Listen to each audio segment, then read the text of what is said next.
अब अगर चुनाव आयोग ने उनको बुलाया है बातचीत करने के लिए तो बातचीत करने जाना चाहिए, उनको अपने सारे मुद्दे लेके जाना चाहिए, उससे बचना नहीं चाहिए कांग्रेस पार्टी को।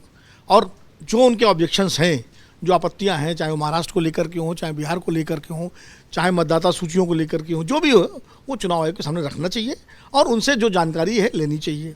45 दिन वाला नियम अभी चुनाव आयोग ने बदला है, पहले उसका कोई वो नहीं था, अभी समय सीमा तय कर दी कि 45 दिन में हम डिलीट कर देंगे अगर उसमें, तो वो एक तकनीकी मामला है।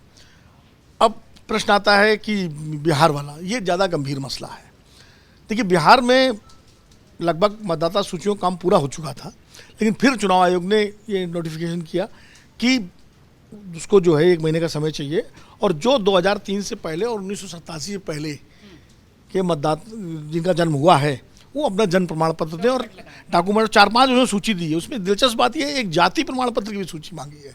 कल मुझे कोई बता रहा था, मैंने देखे ही नहीं है, लेकिन जैसा कि वहाँ के बिहार के एक सज्जन बता रहे थे, तो मैं एक तो जाति प्रमाण पत्र वाले से मैं बड़ा वो हूँ कि भाई मतदाता होने के लिए जाति का प्रमाण पत्र देना क्या मतलब? वो तो जाति जनगणना होगी तो आ ही आएगा, उसमें कोई जाति के आधार पर तो वोट होता नहीं है कि ये बूथ जो है ब्राह्मणों का है, ये क्षत्रियों का है।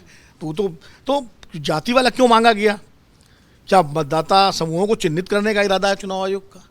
एक तो ये मुझे थोड़ा सा वो लगा कि एक अजीब सी बात लगी। दूसरी बात यह है कि 2003 से पहले जिनका जन्म हुआ, और शायद वो लोग अपना प्रमाण पत्र दे भी दें, क्योंकि तब जो बच्चे पैदा हुए, अस्पतालों में पैदा हुए, म्यूनिसिपैलिटीज़ में उनका रिकॉर्ड होगा, है गाँव में तब भी नहीं होगा।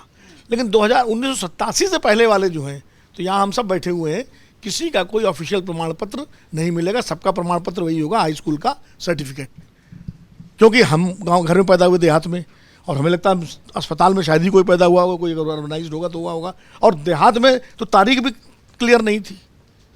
हमारी अम्मा ने तो बताया कि बड़े दिन के तुम 27 दिन के थे, तब हमने तारीख निकाली अपनी। तो ऐसे में, और ये चुनाव आयोग ने ये भी कहा है कि बिहार के बाद इसको राष्ट्रीय स्तर पर लागू किया जाएगा।